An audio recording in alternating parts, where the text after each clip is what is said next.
According to Chelsea, if John Cassavetes were Swedish, he'd be regarded as one of America's greatest filmmakers. But critics like Pauline Kael didn't get his work. They called him self-indulgent.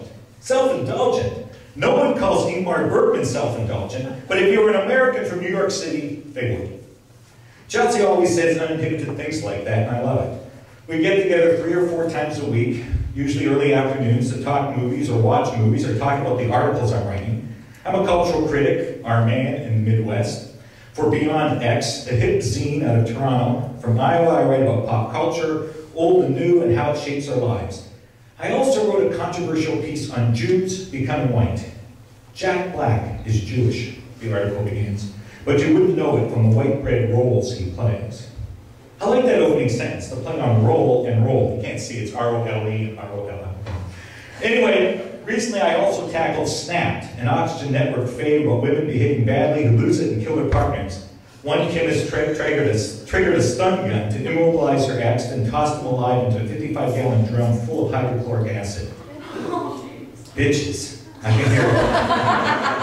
can hear sweat-stained men in NASCAR caps yelling at the TV while sipping a cold one.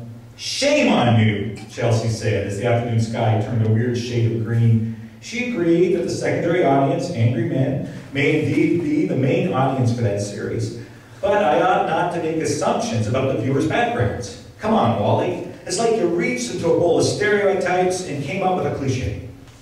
Her green eyes creased with the color of the sky. True. You got me there. I held up my arms and promised to rewrite it. She leaned against the couch in my apartment, sipped orange juice, and nodded. We've known each other for 4 months, and she's always flipped me much-deserved shit. Today, she wore a charcoal gray sweater and a scarf. She always dresses nice. And after we watched Bergman's Through a Glass Darkly, which she found wonderfully depressing, she wondered if I thought marriage didn't work. I'm divorced. My wife, a college professor, left me for a young hotshot creative writer, Pushcart Prize winner, a book with Penguin, another forthcoming, blah, blah, blah, blah, blah. Chelsea's divorced too. She's a part-time secretary in the math department, 20 hours a week, full benefits, and her husband, a math professor, left her for a student.